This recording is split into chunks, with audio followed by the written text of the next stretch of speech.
What's up, guys? Matthew Campoli here, host of Price to Sell podcast. Want to give a big shout out to all of you for tuning in and consistently supporting. Please, if you can, to help us, it'd be great if you can leave us a 5-star review on Spotify or whatever platform you're listening on. If you could share the episodes with your friends. If you haven't subscribed to our YouTube channel, if you can there, it would help us as well. But on today's episode, we had 2 returning guests. We had Dorian Rodriguez and Mario Armani. Both super good friends of mine, amazing individuals, operate at a very high level in real estate. And with them, we just got into a nice general conversation about what they do daily to succeed. You know, you have 2 guys who are consistent and making moves. So what do their habits look like? We get into what their exit strategies look like because, as we all know, as a realtor, we don't really got one unless you plan for it. So some really good conversation, I think, for anyone out there that's maybe has some gaps in their career or not really sure about where they're headed. I think there's a lot of information here that you guys will find value in. So without further ado, hope you guys enjoy the show with Dorian and Mario.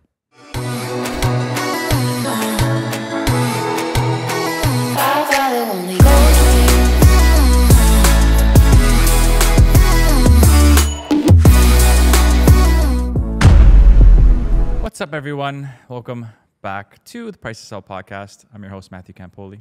And today we got another great discussion set up for you guys. 2 returning guests, 2 of my favorites. No offense to everyone else. I love you all. I bet you say that to everybody. I do. I say that to everyone. I had to say it again. So I hope you guys do feel special. But we have Mr. Dorian Rodriguez in the building and Mario Armani. Thank you for coming again. Thank you for having us. Yeah. Look forward to it. Of course. I think this kind of stemmed from Mario did a Instagram live session once. He had me on, had you on. Big advocate for mental health, which I think is super important. Yeah. And then just gave me an idea. I want to get all of us on. We just sit on the couch and share and have a chat. I love it. 2 high level, top performing guys in the industry. Am I getting credit for these ideas then? You are. Okay, great. Mario's getting credit for this idea. We're gonna have a whole copyright thing after, but yeah, thanks for coming, guys. Thank you. Thanks, big guy. Appreciate it.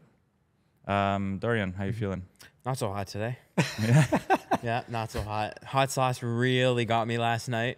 I was going to say, do you care to elaborate? Let's just say the stomach's on fire, like to say the least. It's because you're on fire. No, it's my stomach right now. But I'm here. Thank you for coming. You're welcome. Just played a good round of golf this morning. I did, yes. So I want to get into, and Dorian gave me a good idea earlier, but just how you guys, like you're both killing it. Okay, for those who haven't listened, quick background. Who are you, Dorian? I'm one of the partners at PSR. Opened up my office in Kleinburg. I specialize in Forest Hill, more central Toronto, where I have me and my team. Essentially, we do roughly 120 to 140 million a year between myself and my partner. We just hired on another few more agents, so that should be expanding. But I've been in it for about 7 years, going on 8 in January, and loving every minute of it. I love it. Yeah. How about you, Mario? Kind of hard to beat that, eh? Yeah. You can do it. You can do it. I'm going to keep it short and simple. Been a realtor 19 years, opened up my own brokerage about 4.5 years ago, and now I'm here with you. And you're here with me. I'm here with you. Armani Realty. Yes, sir. Shout out to that, one of the best names in the game. Thank you, sir. I say it all the time. Mm-hmm. But yeah, it's good to have, thank you guys for coming. This is essentially like a mastermind on camera, on the mics, 2 high-level performers. We're just going to be shooting the shit, but I think people are going to gain just a lot of value from like this kind of a high-level discussion that we're going to have today. Yep. And a lot of takeaways. Let's start off with how you guys set up your day. I mean, for me, I like to structure it where, I work out in the morning because I find if I start working out at night or in the evening, I get tired, too many phone calls coming in, you get really distracted. So I start off obviously by working out, then I start getting into the office hours. The office hours tend to be from, let's call it 7:38 to probably 2, 3 in the afternoon. And then at that point, you either have appointments, listing appointments, conference calls, or whatever else you like to do. So for example, if I'm not doing any showings that evening, I'll go golfing. And that's a way for me to I wouldn't like pretty much lead generate, but also network with the people that I do know. And in those office hours, I really, really enjoy focusing on follow-ups, working my CRM, fine-tuning my systems, preparing marketing for weeks ahead, preparing marketing that we have, and just making sure the team is all on the same page. So I spend a lot of time ensuring that the team is running as smooth as possible so we can produce as much as possible. And the team thing's new to you, right? It is. I mean, me and my partner have been working together for probably 5 years now. But more recently, we started the team. We have 2 great agents that help us quite a bit. And right now, we're kind of just trying to expand and continue growing. Nice. So you're liking the team structure so far? I do. It's very different than just being myself and my partner. But I have to say, it's nice knowing that you have people that can help you and people that are bringing new business and new ideas that you wouldn't normally think about. Yeah. That's awesome. And Mario? It's so interesting to hear another realtor does the same thing that you do, but they do it in a completely different way. Yeah. So for me, I can't work out in the morning because I can't work out at like 5, 6 in the morning. I just can't do it. I've done it twice before. I'll never do it again. Yeah. And then even if I were to start working out, like let's say a little bit later at around 8 or 9, I actually get tired after a workout. You feel energized for like maybe half an hour to an hour, but I completely crash after and I actually start feeling lazy. I also like to start my day kind of working. So I'll go ahead, spend a little bit of time with my kids in the morning just because I don't know sometimes when my day's going to end. Like this week, it's a Thursday today.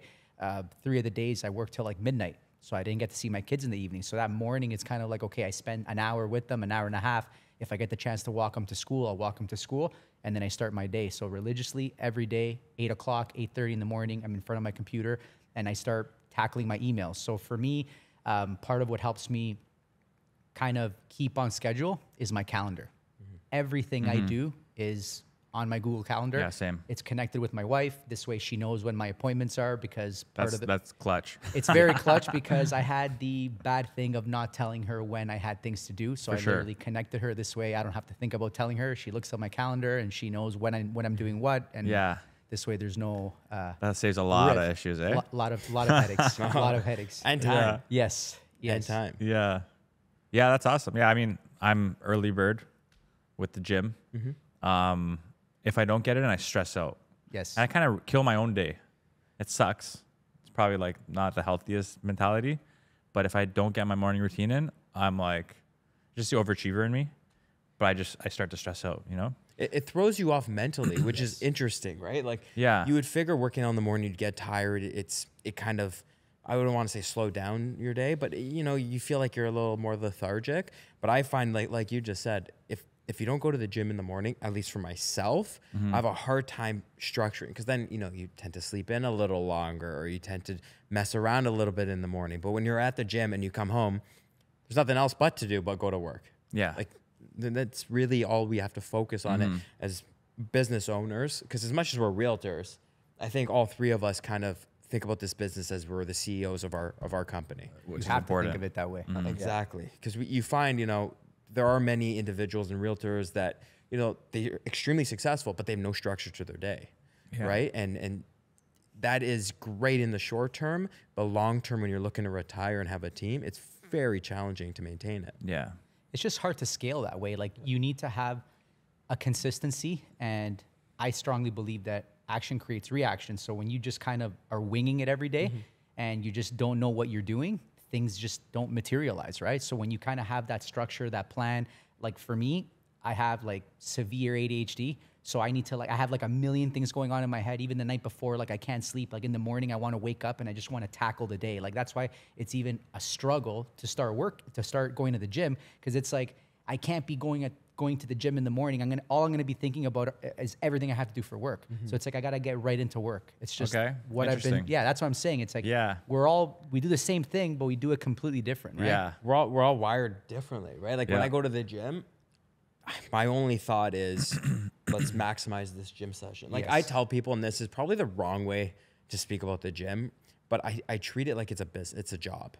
I go there with a purpose. I know what I want to hit. Once I hit that, I say, you know what? Let's get back to the office to my actual career.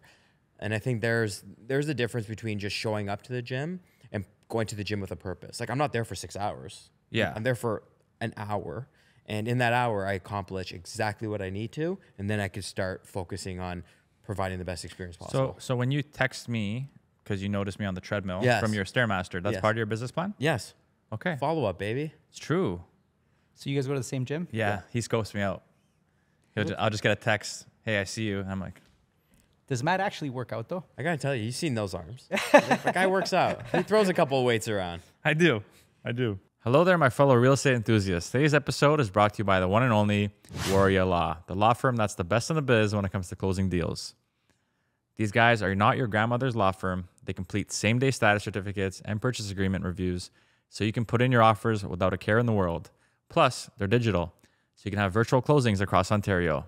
Talk about fancy. And get this, they're available 7 days a week. That's right, no rest for the wicked. They even speak over 8 languages, so there's no excuse for any lost in translation drama.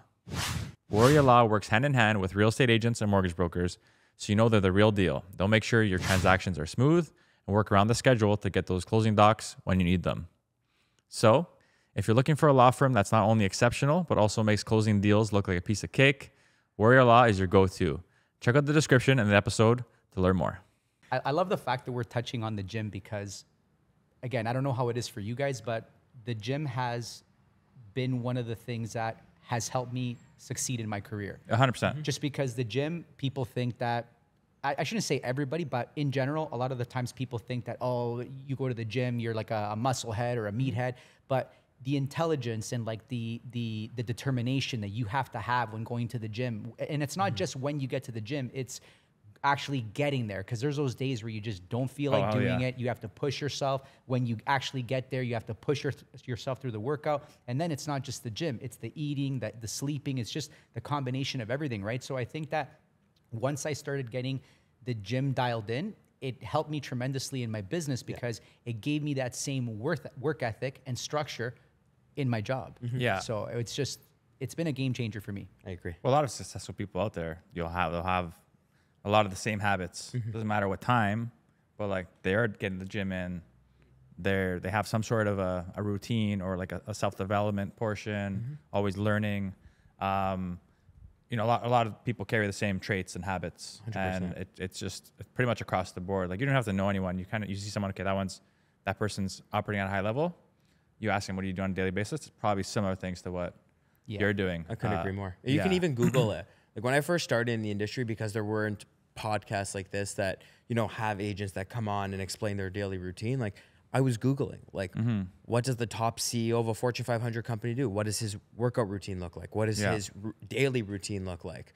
Right. So I took a lot of inspiration from that, or else, you know, as realtors, you could essentially wake up when you want, do what you want. And at the end of the day, like, yes, your results are going to show based on what you do in the day, but we have no one holding, you know, a gun to our head metaphorically to come in and go to work. Yeah. Right. So I think having the ability to have podcasts like this, like the ones that you do, I think it makes a big difference. At what point in your careers did you realize, holy shit, like it's up to me, or no, like no one's holding my hand? Like in my case, a long time ago, the best, like I saw a picture like years ago. It was a dog crossing the street by himself, and he had his own leash in his own mouth, and it said, "This is what it's like being an entrepreneur." And I couldn't agree more. Like you're on your own. You're figuring it out. Like Dorian said, in the morning you can decide to sleep in. You're the one who's calling the shots. So it just boggles my mind how many people just don't realize it, who work for themselves, don't understand the consequences of not doing things. Like again, everything is cyclical, right? So the work that you put in today is going to be the work that you're going to get in 6 months or a year, right? And in real estate, that's what it is. You're planting seeds, right? And anybody who gardens knows plants don't grow overnight, right? So it's just, you just have to keep that consistency, right? Yeah, I think for me it was probably, I would almost say within 2-3 months of getting into the industry, where you realize that like no one's holding your hand. Man, I remember when I wasn't in the business yet. You were out there door knocking and posting about it. Oh yeah, like daily, 100%. You're doing like probably the most uncomfortable thing at that time, where it wasn't even like regular yet. No, you know what? I'm very fortunate. When I first got into the industry, I had a mentor, and his big thing was door knocking and, you know, cold calling, which I'm not the greatest cold caller, but door knocking was effective, as well as, you know, even sending out mailers, right? I hated it. I don't love it. And to be honest with you, today I'll do it based on targeted homes, on what my clients want to buy. But other than that, I don't enjoy it. But when you first start out, it's either you do that or you sit at home and have no business. Yeah. And I opted to show everyone the hard work being put out there, because I think it helps educate, not only, it keeps me accountable, but it educates the people around you. Yeah. And I think that was the value I was trying to add at that time. Yeah. And where do you think realtors today, like 2023, where they're failing the most? Because we have what, close to 100,000 in Ontario right now, right? But you see the numbers, and they're pretty ridiculous in terms of how many are actually producing or even doing deals. You know, so it's like where do realtors fail? I'm this is going to be very controversial, I think, but We like controversial. I think social media. I think too many people are focused on social media. Like, I have to tell you, the amount of realtors that post a picture of their inbox or of the MLS on their stories, got to tell you, that doesn't get you business. MLS in what way? Like, they take a picture of the screen of the MLS. Was showing that they co-op? Yeah, like they did a deal. I've been seeing that like lately. that's lovely. Like, I love that for you guys. Yeah, but that's yeah. not going to get you business, right? I think people are so focused on doing other people's home tours. They're focused on going through houses, showing this, showing that. But that's not the core of our business. Like, that's the core. That may be helpful now in this day and age, but in 20 years from now, do you really think that's going to be, like, do you think Instagram's going to be around? I don't know. My gut tells me probably not, right? So the core business How is many years from now? in 20. Shit. Like, maybe, but maybe I gotta adapt right now. no, but like, but honestly, like, if you really think about it, like, people are so focused on all of these virtual tours and all of these, like, guys, they're all the same content. Yeah. As a consumer, if I'm looking at all these agents, which one do you pick? The one that has the nicest shoes? Like, I don't know. So it's interesting. I'll let me try on that right Okay. now, actually, because you're so right. I mean, I think it's just the way the needle moves, right? Like, you have beginning in our industry, you were early on video, Yes. right? You had the early movers, and then it works. Then the people see it works, and now they're all jumping in. And then you have the early movers who are now adapting to something new, right? So I think it's people just got to wrap their head around. Stop trying to do what's already big, because it's saturated. Yeah. If you're just jumping in a game that's like, you know, the pool's full of fish, like, how are you going to stand out? So it's like, I think people just need to start thinking, okay, this is what's working. How can I make this my own? How can I create something new out of this that's newer and will make me stand out? Because, yeah, people just get lost in the sauce. Well, they get lost because, like, I look at social media as an online business card. When someone meets me in person, I want them to say, oh, you're the same person you are on social media. That's amazing. We have the same interests. We have the same likes. Like, this is great. But I find when everyone's doing the same things, even as a realtor looking at this, it's very hard to say, like, okay, like, is this their listing? Is it not? Like, why did they show this but not this? Like, you start questioning more. But I find if you're, like you just said, you're one of the first to do something, then it makes a huge difference, right? So for myself, how I look at Instagram and how I use my Instagram as a realtor is I just put my likes and interests. Yes, I'll do the just listed, just sold, of course, but I won't saturate it. And I'll do the initial, intro to the listing with a video. That's great. But you'll hardly see on my stories me walking through a house filming it, because it's just not my style. And I feel like everyone could see that. Yeah. Right? Where, if I go on there and It's funny because you have some of the nice stuff to showcase. Yes, but I think why people appreciate me is I really focus on privacy and exclusivity. Right? If you're a client of mine, I'm not telling people you're a client of mine. Yeah. If I have a big listing, yes, I'm going to blast it out to the right eyes, because we all know, like, I have, I think, almost 12,000 followers on Instagram. Let's call a spade a spade. We probably have 2,000 qualified people of buying homes. And now out of the 2,000 to buy $7 million, I'm probably at 400, 300. Right? So I'm very selective with what gets put out there. Yeah, niched. I like it. Try to be. Yeah. I think it's just important for you to do what you like. So to talk about what you were saying is that a lot of people, they're doing things because other people are doing them, but you just have to do what makes you happy. So if it makes you happy doing a property tour, do it. If it doesn't make you happy, then don't do it. And I think there's a lot of agents that just want to go with the trend. Yeah. That's it. And that's kind of like, it's great in some ways, because a lot of like for example, you mentioned that I was early on in video, and my biggest mistake was I started doing a lot of new things. And then when everybody else started doing it, instead of kind of continuing to do it and then developing new things and kind of leaving those things behind, I just stopped doing it because I didn't want to be like everybody else. Yeah. Right. That was kind of a mistake that I made. And slowly I've been changing that. So some of the things that, you know what I mean? Like as I develop new things, like you're kind of starting to do those things where, like, for example, reels. I was saying to my marketing guy just yesterday, and I'm like, I don't want to do these reels anymore. And he's like, why not? I'm like, because I don't want to do a reel that looks exactly the same as everybody else's reel. Yeah. So I just rather not do it because it's just going to get lost. I go, I don't enjoy it. He's like, so you're not going to do it? I said, no. And I didn't do it. But what you do that I find extremely engaging is, you know, when you go on the MLS and you show issues that Yes. are on the listing, like as even just a consumer watching your content, I can appreciate that because it shows your, like half the stuff I would never notice, but your attention to detail. And I think that'll translate extremely well with your clients because it's so blunt and honest, but you're not saying, reach out to me, I'm better than you. You're just saying, hey guys, just be careful, be Coach diligent. Dorian. Well, it's true though, no? No, it's a great point, and I appreciate it because sometimes we don't see some of the things that, let's say, somebody else may appreciate, right? But this is coming from somebody in the industry. They're telling you, hey, what you're doing is really, really cool. So it's great to hear that, right? And can I play devil's advocate with you? Yes. I think you should still make your reels. Really? Yeah, because you're Mario, man. I know. You know what I mean? It's still like you're different. Not, like it is saturated, but you're Yes. still you, and you bring a ton of value, and people Yes. know you, and people I think would just love to see that content from you. Because, like, let's not joke around here. There's a lot of BS out there. Yeah. Some people come out and are like, "What the hell is this person You can talking say bullshit. about?" You know that you're the owner I'm of the host? podcast. Oh, Yes, I'm you're the host. Yes. Shit, I forgot. Bullshit. There we go. Sorry, Mom. But yeah, man. I think there's differences, right? Yes.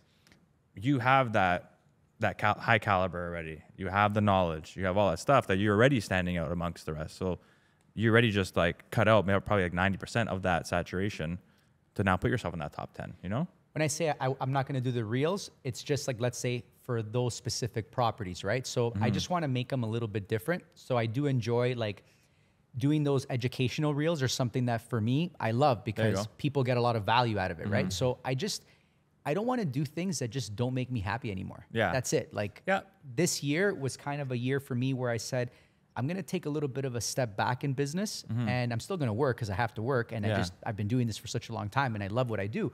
But I also want to focus on making myself happy, not just making money, right? So I think that's where the change has been for me this year. I'm gonna jump on this now. Yes. 'Cause I like this topic. I've been thinking about this for the past couple of years myself. But like, do you guys have a exit strategy? Do you have an idea of what it looks like, not being always like selling? Like what that future looks like when we're older. Like you got the family, you got the kids. I'm not there. This guy's not there.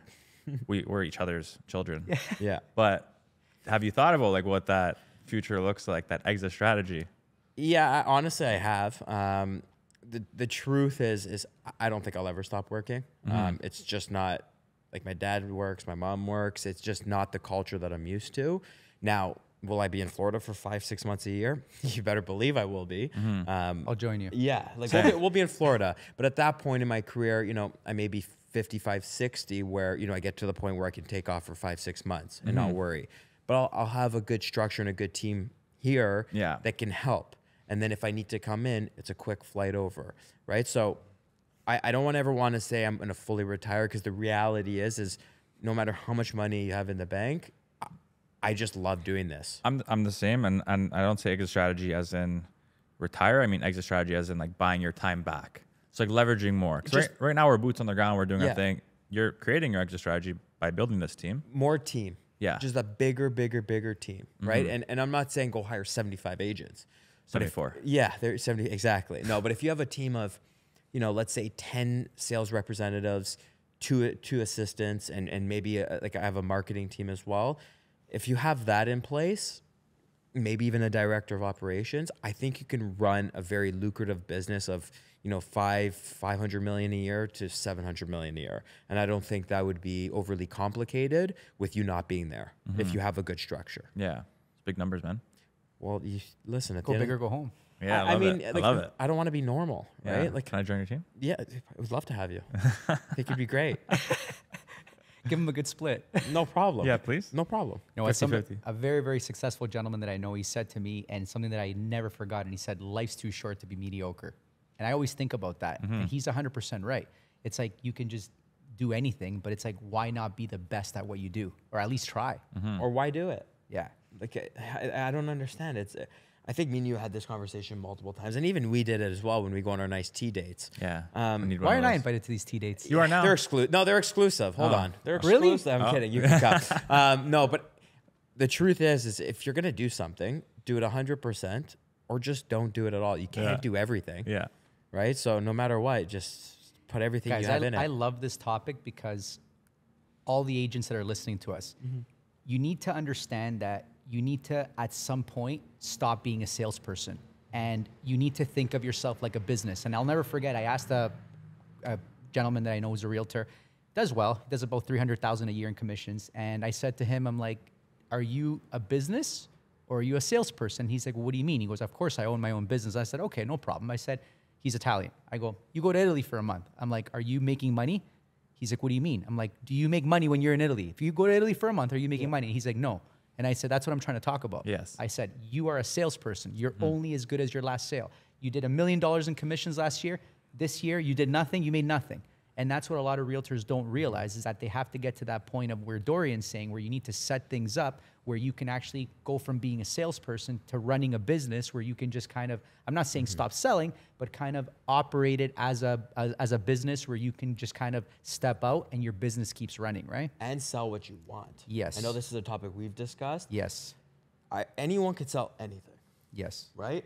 I think when you get to a point in your career where you can, I wouldn't say pick and choose, but where you can focus in on, I think that makes a huge difference. So, you know, being niche and being specialized and having a team that can help you do everything else will allow you to be in Italy for a month and focus in on that. But like you said, it's always about being a business at the end of the day. Absolutely. Yeah. Yeah, it's important. It's important. I wish I would have learned that many, many years. Like if I could have learned that right at the beginning, I'm 100% sure that I would have structured things in a completely different way. When I got into the business, there was no social media. Internet was just kind of starting out. You know what I mean? It was just so different. It was so different. Do you find, I'm curious with you, Matt, do you find that ever since you started your team, because now your team is quite big, right? It's a solid, well-oiled machine, that you've been able to free up some more time to focus on the business you enjoy, or is it more of the management you're focusing on right now? It's definitely more work for sure. Yeah. Right. But I think and I'm trial and error right now too with the systems and everything and seeing what works, what doesn't. So I'm still going through those motions, but I've experienced the leverage. I've experienced the buyers taking leads and doing the deals, which I never experienced before, being a solo agent. So that's cool, like getting leveraged income, which is something we can all strive for, right? So yeah, I think if done properly, and a lot of people who hate on teams and shit on teams, but there's some really good teams out there. Yeah. And it's either, you know, whether you're like a skinny team or like a massive team, it just comes down to your foundation, your systems, and the support, right? What's your biggest struggle right now? Like now that you've had the team, like you said, it's still trial and error, but what would you say if you had to pinpoint one thing? It's the biggest thing that kind of like your shortfall right now. Well, I mean, a lot of new agents that'll come on, and I'm not growing it anymore beyond this until like it's built for more. But it's like, where are the leads? Where are the leads? And you have, you know, agents come on and they're struggling, right? And I can only give so much out of my own pocket, and if I try my best to make sure they're doing the work, right? But my biggest pain point right now is building out that solid foundation that's just on autopilot, where that lead flow is coming in, that business is coming in. Because right now, a lot of it's organic from me. But I don't want to rely on just me. Sure. I'm just trying to build out that. I'm trying to figure out what that system is still. Is it like online lead gen? Is it farming an area? Right? So that's kind of where I'm at. I'd like to actually point out that as a new agent, joining a team has nothing to do with getting leads. I feel like everyone joins. Big fact. Yeah, everyone joins a team thinking, "Hey, I'm going to get a bunch of leads." The reality is, if you want to start your career and build a real fast career quicker than the average representative by themselves. You join a team for the mentorship, for understanding the systems, how to write that offer, how to get out of complicated situations where you can't bridge the gap between the buyer and the seller. These are things you learn. Leads are great. Like, you want leads, no problem. I'll go throw up a Google ad. I'll get you 5 leads tomorrow morning. But getting them and closing them are two different stories. They're different, right? So as anyone looking to join a team, don't join a team because they're going to promise you leads. Because at the end of the day, those leads probably convert at a 1 to 2% 100%. ratio, 100%. which, by the way, you have to get 100 leads to close 1 or 2. You join for the exposure, the experience, the, you know, like, for example, I sit down with one of my team members. I helped him do a multiple offer the other day. And guess what? We sold it. He learned. And you think he'll need me the next time? He will not. So that's why you join a team, not just because of the online leads. You know what I find interesting, guys? And again, I don't know if you guys have experienced this, but this is now the second time I'm running a team. And I find that a lot of realtors, they're really focused on how much you're taking from them. So it's like, they'll go to university, they'll pay $14,000, $15,000 a year to go to school and put in all that time, effort, etc. But they'll join your team. You don't get anything unless they sell anything. So if they sell nothing, you can give them customer service for an entire year. You made nothing, and they're kind of looking at how much money you're making off of them. But in reality, your success is based on their success, right? So it's just, again, I totally agree with Dorian. The majority of people, they join teams because they're kind of struggling. But at the same time, like, I'm going to answer my own question now that I asked you. My biggest struggle is people not being consistent, because you're like, hey, listen, these are the things that you need to do to be successful. And they're like, okay. They just don't do them. Or they may do them for a week or 2 weeks, and then they'll kind of like, and then you kind of say, hey, why aren't you doing this? You get busy. Yeah. You know, the old, I'm busy, you know, things are going on. I get it. It's and who gets the blame? Exactly. You, as a team lead, you carry most of that responsibility. For sure. And sometimes, you know, you do take it, I wouldn't say personally, but you do want the people around you to succeed. Absolutely. Or else, why have a team? If your team's not succeeding, you're the only one succeeding, it's not fun. It's fun when everyone's eating, everyone's having an amazing time. 100%. It's cultural. Like, even me, like, I'm with EXP now, and, you know, there's multiple layers to that, but people will interview me and say, Matt, I want to join your team. Like, well, I'm not hiring for my personal small team, but I know, then they'll be like, okay, if I join you, am I going to get leads? To me, right away, I'm like, I'm not even interested. Of course. But I say no. I'm like, no, you won't, but you'll get mentorship. You happy with that? Or do you want leads? If you want leads, go somewhere else. No offense, but we're like, if you come in with us, there's amazing culture. You're going to learn. You're going to be surrounded by people doing, performing at the highest level.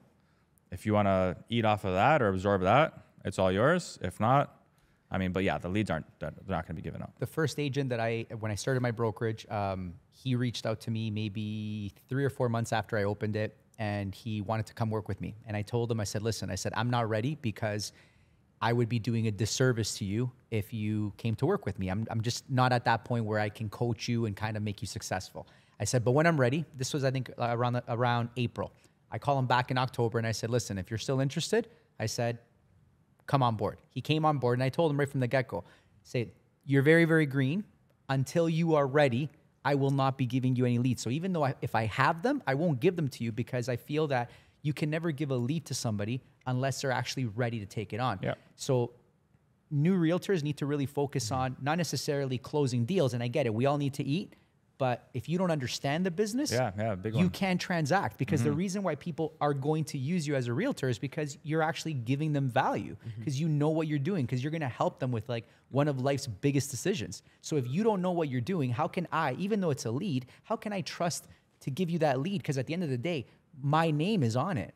So if you screw up, they're not going to talk just bad about you. They're going to talk bad about me. So how can I, as a team leader, give you a person when I think you're not ready, right? You know, the funny thing is, like, I love that idea, and it makes total sense to me. I'm just very opposite. I'm more of the, it's from my father. So if my dad's watching this is because of you. Papa Dorian. So I'm more of like, throw them in the water. And let them swim. See if they can swim. 100%. And if you can't figure it out on your own, no matter how much I teach you, I don't think I can help. No, but I agree with that. I'm just saying that I wouldn't necessarily give somebody the lead like Yeah, again, like here's a bona fide yes, seller. Go yes. go close it. I Yes. understand completely. Yeah. Yeah. All right, guys. Well, what an awkward pause, huh? no, there's never awkward pauses. That just gave the audience time to think. Or they all just went through the moment. Yeah. You know? I like it. You know what I mean? But yeah, as we end off, I'm gonna ask you guys. You know, We're ending off already. yeah. We're just getting Dean, where started. we at? Time flies when you're having fun. Time does fly 100%. when we're having fun. I just wanted to get your take on how your business has been for the year. You know, some predictions, maybe some crucial pivots people need to make because we are in a more of a declining market where we actually have to hustle and bustle. And you know, just want to see you guys outlook on how people can do better. I think by the end of this year, I'll speak about the market and then how to I guess transition moving forward. Right now, what I'm seeing is the ultra high luxury market. Let's call it somewhere from 7 to 15 million, still moving. There's just no inventory. So the inventory that does come to market does sell relatively quick. It's just the problem is the inventory lows are insane. Like there's very little out there. Anything from 3 to 7 million, it's the gap's a little bit harder for what the seller's expectations are to what the buyers want to offer. So what we're trying to do is really mend that gap and find a medium. But once again, low inventories. But I say there's still little inventory in that bracket. Yeah, very little. Yeah, I almost came to yours. But yeah, I know. Seriously, that'd been nice. Yeah, it's tough. There's very little inventory. But I truly believe that the lower price points will end up remaining flat and maybe a slight increase just because there's so much immigration coming into our country that they need to live somewhere. Yeah. And those are typically the price points that move a little bit quicker. So I see that happening, progressing forward. And as realtors, I think the biggest thing you have to focus on is being able to have these tough conversations with your sellers and your buyers. In my opinion, buyers are not going to go out there and steal properties. It's just that's not the market we're in. That's not the city we're in. And as a seller, you want to be cautious with pricing your house appropriately from the start, because what I'm noticing is if you price it, 15, 20% over what it's actually worth, it's going to sit. And then even if you drop it down to what it's worth, now Still won't move. Yeah, it still won't move. Yeah. So now you're going to have someone come in 10% less and offer you that, and you won't be pleased. So pricing it appropriately and having that conversation from the start is better than taking a listing that's well overpriced, because then you're sitting on it for 3 to 6 months. 100%. Huge. Crucial. Mr. Is Armani? it my turn? Yep. Okay. It's your turn. I do feel it's going to be a complicated time from now to the next couple of years for all realtors. I think all realtors are still kind of riding high from what's happened the last 3 years ago. In my case, I decided to heavily invest in myself in terms of just marketing, just anything to do with, let's say, just expansion. Whereas a lot of realtors now, because they're making less money, they're actually kind of contracting everything, right? So during those tougher times, I think it's when you have to put out more. Going forward, like with the market, I don't really see, unless something really drastic happens with interest rates, even if we have another increase in the next couple of weeks, next month, I don't see like the market dropping. There's still a lot of people that think like the market's going to crash 50%. People have to realize that the Canadian economy relies heavily on our real estate market. And if real estate is down, everything is down across the board. People don't refinance. And that's probably, one of the biggest reasons why we're having inventory issues now, because people have these lower price mortgages, and people are like, well, why would I kind of upgrade or downgrade or just do anything when I have a mortgage at 2%? I don't want to sign a mortgage at 6%. Yeah. So I'm just going to stay where I am. Yeah. Then no inventory goes out, and basically everybody who's buying now, they have to pay that premium. So I agree with what Dorian said, that we're not going to see those drops. You're not going to get those steals.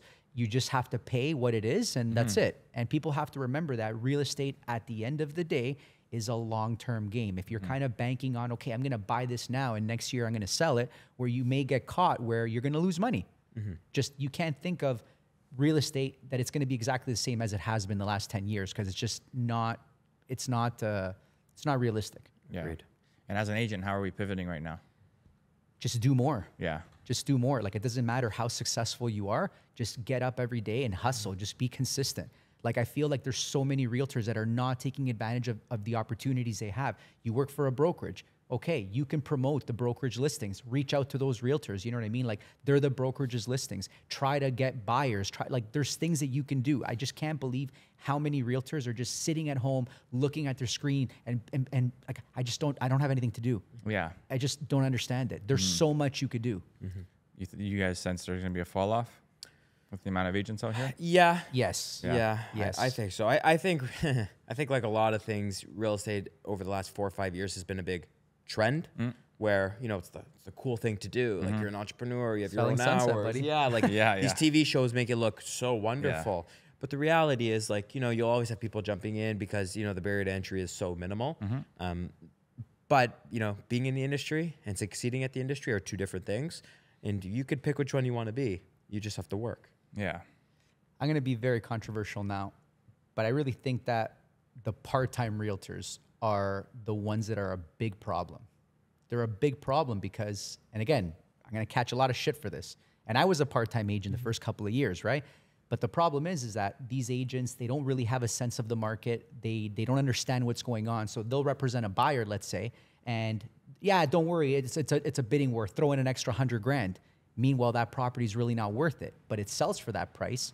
And then all of a sudden it sets the benchmark in the area. And this is one of the reasons too why we have these price increases, right? So I like, in terms of agents and everybody dropping off, there's so many of those agents that are part-time realtors, and they don't mind for a year or two to keep their license because it's not really costing them that much money. If they squeak out one deal a year, it kind of pays for those extra costs, and that's it. But those, let's say they were able to squeak out those extra 2 or 3 deals, that's a deal less for you, a deal less for you, a deal less for me, and it's taking away business from other agents. And that's where I kind of see a little bit of an issue, that I think that there's a lot of people. It's like, imagine doctors out there that really are not, they shouldn't be doctors. They don't have the credentials to be doctors. And I feel that there's a lot of part-time realtors that should not be helping people with multi-million dollar transactions because they don't know what they're doing. Because realistically, when you get your real estate license, you really don't know what you're doing. Yeah. Yeah, I had one. It was one of my offer nights. I felt bad for this girl, really bad for her. And I took it personally. I'm a nice guy, but it's not my fault. She had the deal, and I didn't promise it to her yet. But I'm like, okay, if you give me this price, like, it's done. I just need it, like, just get it done, sent to me right now. She's like, okay, I need an hour. I'm like, why? She's like, I got to go drive to their house. I'm like, you don't have DocuSign? She's like, what's DocuSign? I'm like, come on, 2023? She's like, I'm sorry, I'm part-time, I'm not familiar. Then another guy called me, he's like, hey, I'm improving. He's like, I'll have it to you in 5 minutes. So I called her back. I'm sorry, but, you know, I'm not going to wait for you for an hour when I can have something done, solidified in my client's inbox and accepted. Course. In the next 5 minutes, you know? So I gave it to the other guy. But like, Matt, it's a great point what you're mentioning. And these are the questions that buyers and sellers are not asking realtors when they sit down with them. They just hire realtors based on, oh, I heard about this, or my buddy. Like, you actually have to do your research with who you're hiring. Yeah. And it boggles my mind how many people just don't do that. Yeah. So it is what it is. But anyways, my friends, you guys have been awesome. Thank you, sir. Thank you. It was a good chat. Thank you. You know, we covered a lot of cool things here. I think a lot of value. Like I said, brought you guys on to high-level operators on the couch with me, shooting the shit. Thank you, sir. Thank you for having us. Really appreciate it. You're welcome. And also, guys, just a little tip: put Osmo's hot sauce on all your food. Do not do that. Your stomach's gonna be in shambles the next day. Dorian's gonna go sleep. Yeah, I'm not feeling so hot. We did well. Where can the audience find you guys? I'm on Instagram, Dorian X Rodriguez, and soon enough YouTube, Dorian X Rodriguez. I think. I don't know. What's the X? I don't know. It just sounds cool. Sleek, Touché. baby. Yeah, it is sleek. Mario? ArmaniSells.ca, and on YouTube, Mario Armani Real Estate Team. And any Armani store, just mention his name. Yes. You got a 15% discount code. Yes, sir. Just don't come to me asking for that. Well, everyone, thank you so much for tuning in as always. Hope you guys got a lot of value out of this one. Please don't forget to like, subscribe, and share it. And say hi to me once in a while. I'll see you on the next one. Peace.